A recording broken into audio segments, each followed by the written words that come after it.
Hello student, welcome to your dream point classes in biology class.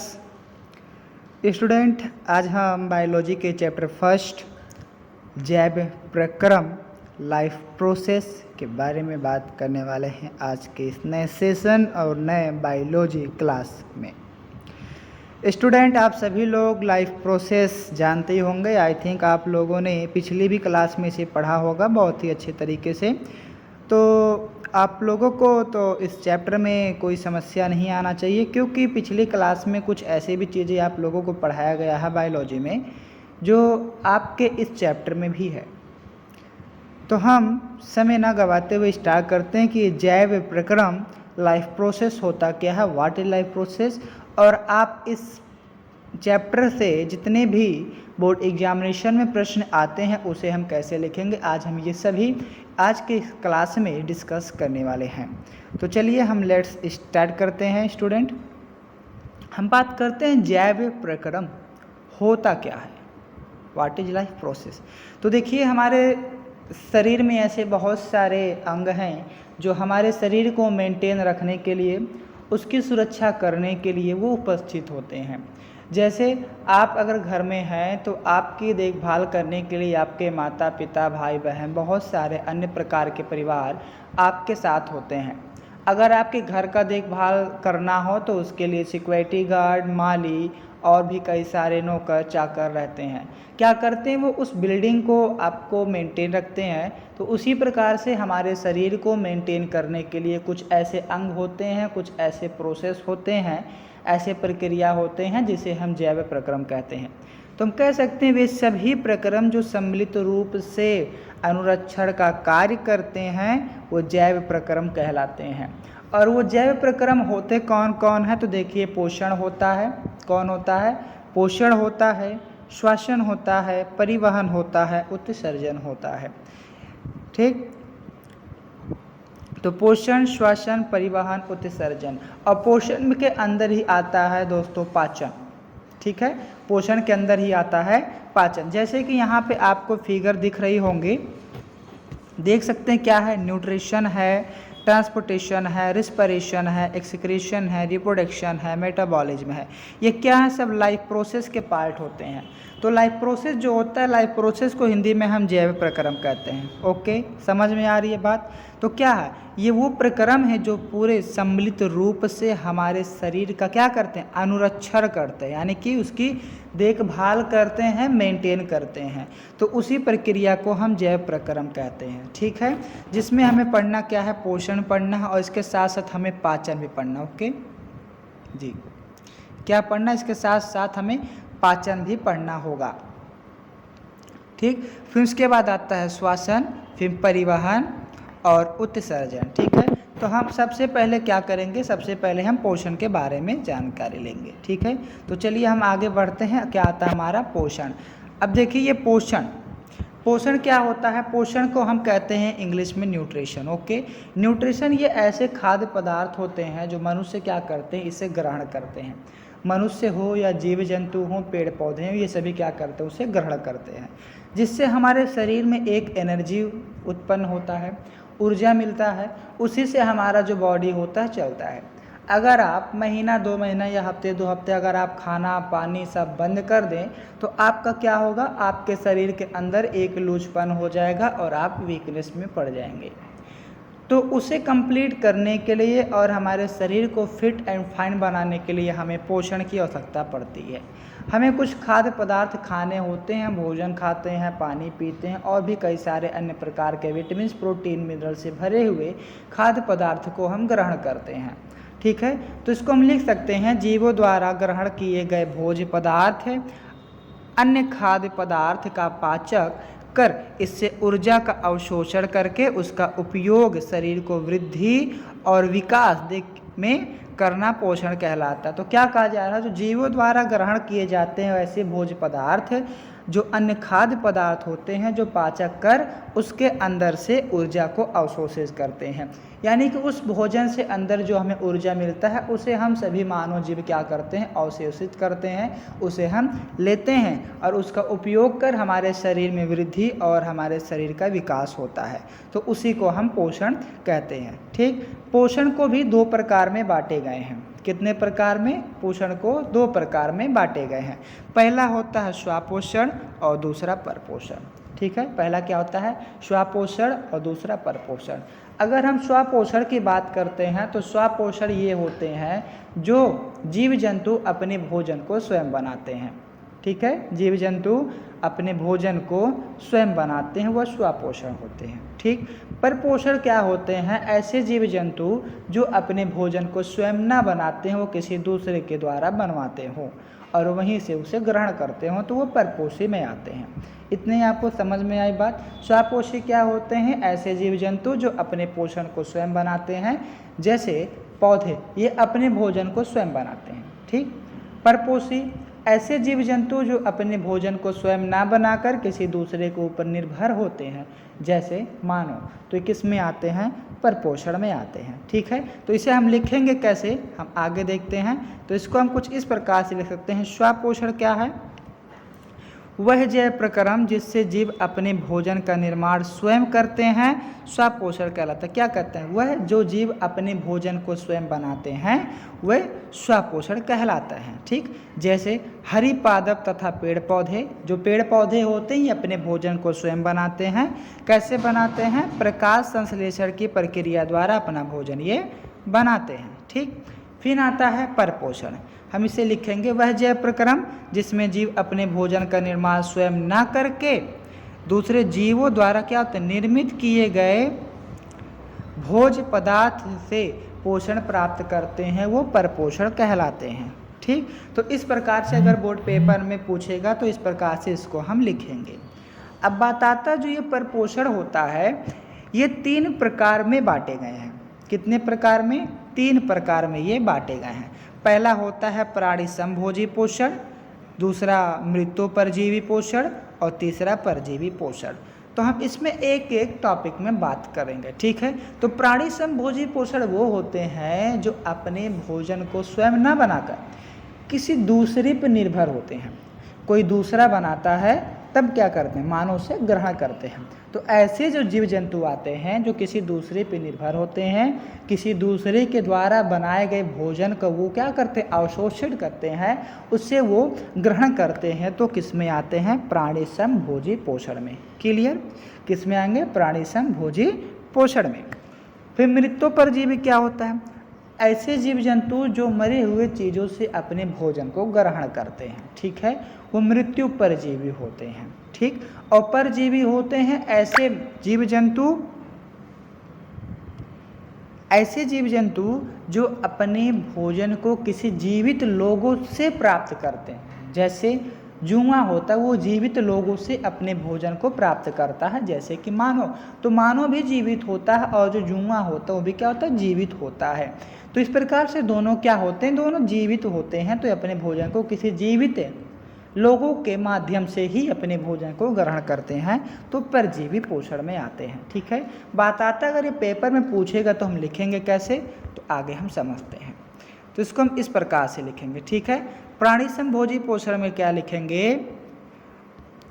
वह जैव प्रक्रम जिसमें जीव अपनी भोजन का ठोस रूप से ग्रहण करते हैं तथा उसका भक्षण करते हैं, वो प्राणी समभोजी पोषण कहलाता है। जैसे सभी जीव इसी प्रकार के होते हैं, उदाहरण अमीबा हो, मनुष्य हो या मेढक हो, ये क्या करते हैं? किसी ठोस पदार्थ या किसी खाद्य पदार्थ को क्या करते हैं? वो ग्रहण करते हैं और उसका वो भक्षण करते हैं, यानी कि उसे वो अवशोषण करके उसकी पाचन प्रक्रिया को करते हैं। तो इस प्रकार से और भी कई सारे सभी जीव होते हैं, तो इसी प्रकार से ही अपने भोजन को ग्रहण करते हैं। ठीक है, तो हम प्राणी समभोजी को इस प्रकार से लिखेंगे। समझ में आई बात? अब हम देखेंगे मृत्योपरजीवी पोषण कैसे लिखेंगे। तो मृत्योपरजीवी क्या है? वह जैव प्रक्रम जिसमें जीव अपने भोजन की प्राप्ति के दूसरे मृत जीवों के अवशेषों तथा उत्सर्जी पदार्थों पर निर्भर रहते हैं। ठीक है। ऐसे जीव जो अपने भोजन की प्राप्ति करने के लिए किसी दूसरे मृत जीवों पर क्या होते हैं, अवशेष होते हैं तथा उत्सर्जी पदार्थों पर निर्भर रहते हैं, ठीक है। तो उसे हम कहते हैं मृत्योपरजीवी पोषण। जैसे कवक जो काई वगैरह होते हैं, बैक्टीरिया, प्रोटोजोआ, ये सब किस में आते हैं, मृत्योपरजीवी पोषण में आते हैं, ठीक। फिर तीसरा आता है परजीवी पोषण। तो परजीवी पोषण क्या होता है, वे जीव जो दूसरे जीवित जीव पर निर्भर होते हैं वह परजीवी पोषण कहलाते हैं। जैसे जीव जोक, ये दूसरे जीव पर ही निर्भर होते हैं, ठीक है। जैसे जोक किसी के पैरों में लगता है तो क्या है, जिसके पैरों में लगता है भाई वो भी जीवित है और जोक भी जीवित है, यानी कि एक जीवित व्यक्ति के ऊपर ही निर्भर होकर अपने भोजन को प्राप्त करना, तो किस में आता है, वो परजीवी पोषण में आता है, ठीक। तो समझ में आई बात। अगर पेपर में पूछा जाएगा इन तीनों को प्राणिसंभोजी पोषण या मृत्योपरजीवी पोषण या परजीवी पोषण, तो आप इसे कुछ इस प्रकार से लिखेंगे। ओके, समझ में आई बात। चलिए अब हम आगे बढ़ते हैं। हम बात करते हैं जो पेड़ पौधे अपने भोजन को प्राप्त करते हैं, ग्रहण करते हैं, तो कैसे अपने भोजन को बनाते हैं, तो उसको हम समझेंगे किसमें, इस प्रकाश संश्लेषण के माध्यम से, ठीक है। वो अपने भोजन को जिस प्रक्रिया से बनाते हैं, जिस प्रक्रिया से बनाते हैं उसे हम प्रकाश संश्लेषण कहते हैं। ओके, क्या कहते हैं, प्रकाश संश्लेषण, जिसको हम इंग्लिश में फोटोसिंथेसिस भी कहते हैं। और आई थिंक आप लोग ये पिछले भी क्लास में 6th 7th 8th में भी फोटोसिंथेसिस आप लोग पढ़ते आ रहे होंगे। और ये समझ लीजिए बहुत ही इम्पॉर्टेंट है, ये एग्ज़ाम में हमेशा पूछे जाते हैं, तो आप इसको प्लीज़ एकदम बहुत ही ध्यान से समझिएगा। और अगर ये एग्ज़ाम में आता है तो आप इसे फिगर के साथ लिख कर आइएगा। तो हम इससे बात करते हैं कि जो पेड़ पौधे होते हैं अपने भोजन को कैसे बनाते हैं, ठीक। तो प्रकाश संश्लेषण वह प्रक्रिया है जिसमें पेड़ पौधे अपने भोजन को CO2, H2O और प्रकाश की मदद से क्लोरोफिल की उपस्थिति में तैयार करते हैं, ठीक। इस प्रक्रिया के द्वारा पेड़ पौधे को ऊर्जा प्राप्त होती है और वे जीवित रह सकते हैं। इसी पूरी प्रक्रिया को हम प्रकाश संश्लेषण कहते हैं। तो क्या कहा जा रहा है, पेड़ पौधे जिस प्रक्रिया में वो कार्बन डाइऑक्साइड यानी कि CO2, H2O यानी कि वाटर और प्रकाश यानी कि जो सूर्य की प्रकाश होती है उसको वो लेते हैं, और क्या लेते हैं, क्लोरोफिल।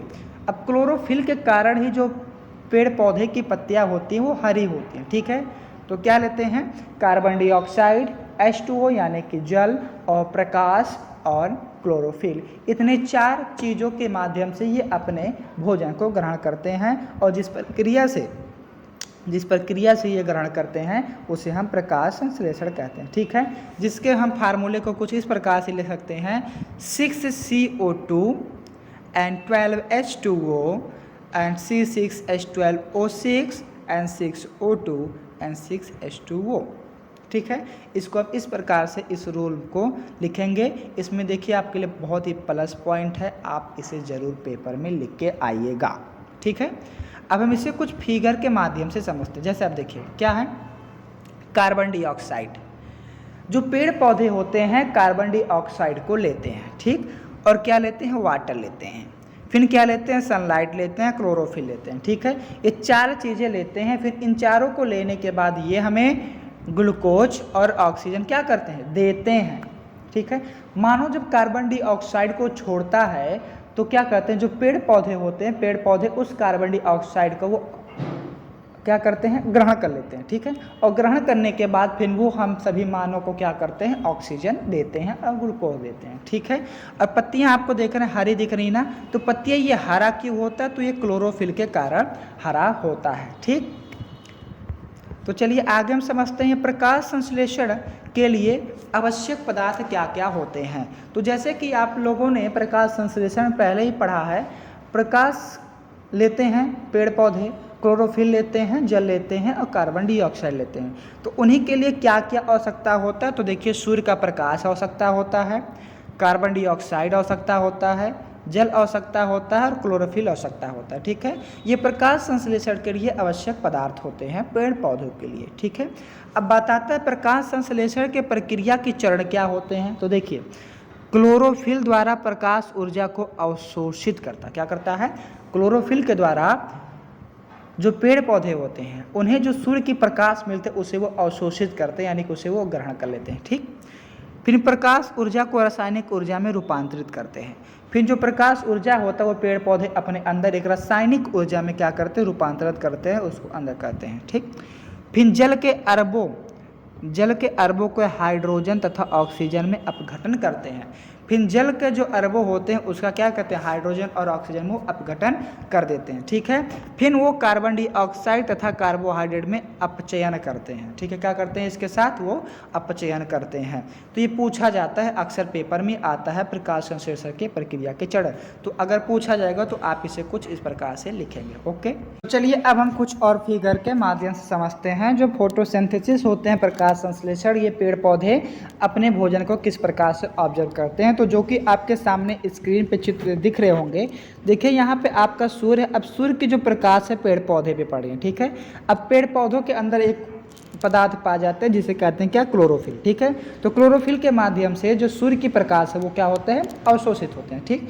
फिर क्या होता है, बारिश जो हो रही है, जो पानी हमें मिल रहे हैं H2O, ये ज़मीन में आते हैं। फिर ज़मीन में से रूट के माध्यम से मिनरल्स और वाटर इस प्लांट में जाते हैं। ठीक है।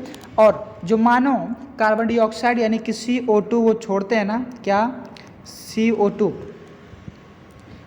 जो वो छोड़ते हैं तो वो प्लांट के अंदर जाते हैं। ठीक है, कार्बन डाइऑक्साइड, और ये अपने भोजन को बनाने के बाद फिर क्या करते हैं, मानव को ये ऑक्सीजन देते हैं और ग्लूकोज देते हैं। ठीक है। तो आप इस प्रकार से चित्र को पेपर में अवश्य बनाइएगा। ठीक। फिर आगे हम बात करते हैं रंध्र या स्टोमेटा क्या होता है। तो देखिए स्टोमेटा ये ऐसा चीज़ होते हैं जो ये पेड़ पौधे में पाए जाते हैं। किस में पाए जाते हैं, पेड़ पौधों में पाए जाते हैं, उसकी पत्तियों में। ठीक है। जिसके माध्यम से CO2 क्या होता है, प्लांट ऑब्जर्व करता है और ऑक्सीजन देता है। ठीक है। तो इसको हम लिख सकते हैं, पादप की पत्तियों तथा अन्य कोमल वायवीय भागों का बहम त्वचा में छोटे छोटे छिद्र पाए जाते हैं जिन्हें हम रंध्र कहते हैं। ठीक है। क्या होता है, पादप की पत्तियां यानी कि जो पेड़ पौधे होते हैं उनकी पत्तियां में कुछ छोटे छोटे छिद्र पाए जाते हैं जिसे हम क्या कहते हैं, रंध्र कहते हैं। ठीक। और प्रकाश संश्लेषण के लिए गैसों का आदान प्रदान रंध्र द्वारा ही होता है। ठीक। तो आप देख सकते हैं जैसे यहाँ पे क्या है, ये बंद रंध्र है और ये खुला रंध्र है। ठीक है। अब इसके बीच में जो स्पेस इसे हम कहते हैं रंध्र द्वार। क्या कहते हैं, रंध्र द्वार या रंध्र छिद्र। ठीक। और ये होता है रंध्र द्वार। ठीक है, इसे हम कहते हैं द्वार कोशिका। और ये जो बीच में ये है हरित लवण, जिसे हम कहते हैं क्लोरोफिल। ठीक है। तो इसके माध्यम से कार्बन डाइऑक्साइड जो होता है ना, CO2 हमारा अंदर जाता है और फिर यहाँ से हमारा O2 क्या होता है, बाहर आता है। ठीक है। तो ये काम होता है रंध्र यानी कि स्टोमेटा का। ठीक है। तो हम इसे कुछ इस प्रकार से लिखेंगे। फिर हम देखते हैं इसकी संरचना क्या होते हैं। तो रंध्र पत्तियों का बहम त्वचा पर पाए जाते हैं। प्रत्येक रंध्र में 2 अर्धचंद्राकार सेम के बीच के आकार की द्वार कोशिकाएं तथा मध्य में रंध्रीय गुहा पाई जाती हैं। द्वार कोशिकाएं की बाहरी भित्ति पतली तथा आंतरिक भित्ति मोटी होती है जिसमें हरित लवक पाए जाते हैं। ठीक है। क्या है, जो रंध्र की पत्तियां होती हैं बहम त्वचा पर पाए जाते हैं। ठीक है। और उसके अंदर क्या होते हैं, ये एक सेम के जैसे आकार में होता है। ठीक है, अर्धचंद्र के जैसा। ठीक है। और इसके अंदर क्या होते हैं, द्वार कोशिका होते हैं जिसके माध्यम से जो रंध्र या गुहा पाए जाते हैं। ठीक है। उसके माध्यम में बीच में रंध्र गुहा पाई जाती हैं। और द्वार कोशिका की जो बाहरी भित्ति होती है वो क्या होती है, पतली होती है। और जो अंदर की भित्ति होती है वो मोटी होती है, यानी कि जो लेयर होता है बाहर का पतला होता है और अंदर का मोटा होता है, जिसमें हरित लवक पाए जाते हैं, यानी कि जिसके अंदर क्या होते हैं, क्लोरोफिल पाए जाते हैं। ठीक है। तो इस प्रकार से हम लिखेंगे स्टोमेटा की संरचनाएं। ओके। अब हम बात करते हैं अमीबा। अमीबा क्या होता है, तो देखिए अमीबा बहुत ही इंपॉर्टेंट होता है, ये अक्सर पेपर में पूछे जाते हैं। ठीक है। तो अमीबा ये अपने भोजन को कैसे ग्रहण करते हैं, भाई मानव के पास तो मुख होता है, वो मुख के द्वारा अपने भोजन को ग्रहण कर लेते हैं, लेकिन अमीबा के पास तो किसी भी प्रकार का मुख नहीं है। तो अमीबा अपने भोजन को कैसे ग्रहण करेगा, तो देखिए अमीबा के पास मुख नहीं होता है, लेकिन अमीबा के पास होता है पिसोडोपोडिया। ठीक है, जिसे हम कहते हैं पादाप या कूटपाद। ठीक है। तो देखिए यहाँ पे सबसे पहले वो इंजेक्शन करेगा, फिर डाइजेशन करेगा, ऑब्जर्प्शन करेगा, एसिमिलेशन करेगा, एजेशन करेगा। ठीक है। यानी कि अब इस अमीबा के बीच में जो काला वाला है ना, ठीक है, अमीबा के बीच में ये जो काला वाला दिख रहा है, ठीक, छोटा छोटा जो आपको काला दिख रहा है, यहाँ पे ये होता केंद्रक, ठीक है, यानी कि केंद्रक होता है इसके मध्यम का पार्ट, ठीक है। और ये जो बाहर रेड कलर का दिख रहा है, ठीक है, यानी कि जो बाहर वाला दिख रहा है रेड कलर का, ये क्या है, खाद्य कण, यानी कि उसका भोजन है। अब अमीबा क्या करेगा, इस भोजन को ग्रहण करेगा। अब बात करता है कि ग्रहण करेगा कैसे। देखिए, तो इसके ये जो निब टाइप, ये जो पतले पतले दिख रहे हैं, तो ये इसके होते हैं पेशियोडोपोडिया, जिसे हम कहते हैं पदार्थ। क्या कहते हैं, पदार्थ। अब इसके अंदर जो है ये खाद्य पदार्थ, देखिए इसमें है ना, इसके अंदर वो गया। अभी धीरे धीरे क्या करेगा, इस प्रकार से इसको क्लोज कर लेगा, बंद कर लेगा। अब जब बंद कर लेगा, जो खाद्य पदार्थ होते धीरे धीरे अंदर आ जाएंगे, कुछ इस प्रकार से, ठीक है। इस प्रकार से जब वो अंदर आ जाएंगे तो इसके एक छोटे छोटे कण में क्या होगा, ये ब्रेक होगा, टूटेगा, ठीक है, कुछ इस प्रकार से, ठीक है। अब जब ये इस प्रकार से अंदर गया और वो जितने पचने के लायक होगा वो पच जाएगा, और जो अपच होगा, जो पचने के लायक नहीं होगा, वो धीरे धीरे क्या करेगा, उसको टुकड़ों में कन्वर्ट कर देगा। क्या करेगा, टुकड़ों में कन्वर्ट कर देगा। अब टुकड़ों में कन्वर्ट करने के बाद वो धीरे धीरे इस प्रकार से अपने लास्ट पार्ट के साइड करेगा, और जहाँ पे अमीबा का जहाँ पे लेयर पतला होगा, कमजोर होगा, वहीं से वो फटकर क्या होगा, इस प्रकार से पतले पतले कण में बाहर निकल जाएंगे। तो कुछ इस प्रकार से अमीबा अपने भोजन को ग्रहण करते हैं, ठीक है। तो चलिए हम नेक्स्ट बात करते हैं कि अमीबा में पोषण कैसे होता है, ठीक है। तो जैसे कि हम तो पहले समझ गए कि अमीबा अपने भोजन को कैसे ग्रहण करता है, वो अपने भोजन को कैसे लेता है, अपने पोषण को वो कैसे लेता है, ठीक है।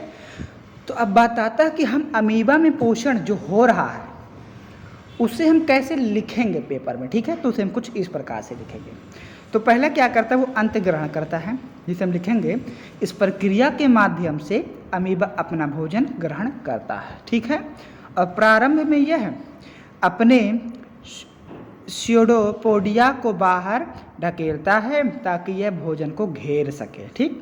इसके बाद यह भोजन को निगल लेता है। इस प्रकार एक थैली जैसी संरचना बनता है जिसे खाद्य रसधानी कहते हैं, ठीक है। तो क्या करता है, वो अपने स्यूडोपोडिया को बाहर ढकेलता है और जो खाद्य पदार्थ होते हैं उसे धीरे धीरे घेर लेता है, ठीक है। घेरने के बाद जो खाद्य पदार्थ होता है वो उसके अंदर हो जाता है, ठीक है, और उसे हम क्या कहते हैं, खाद्य रसधानी, ठीक। फिर दूसरा आता है पाचन। तो पाचन क्या है, अब खाद्य राजधानियाँ विभिन्न पाचक एंजाइमों से भरपूर होता है, ठीक है।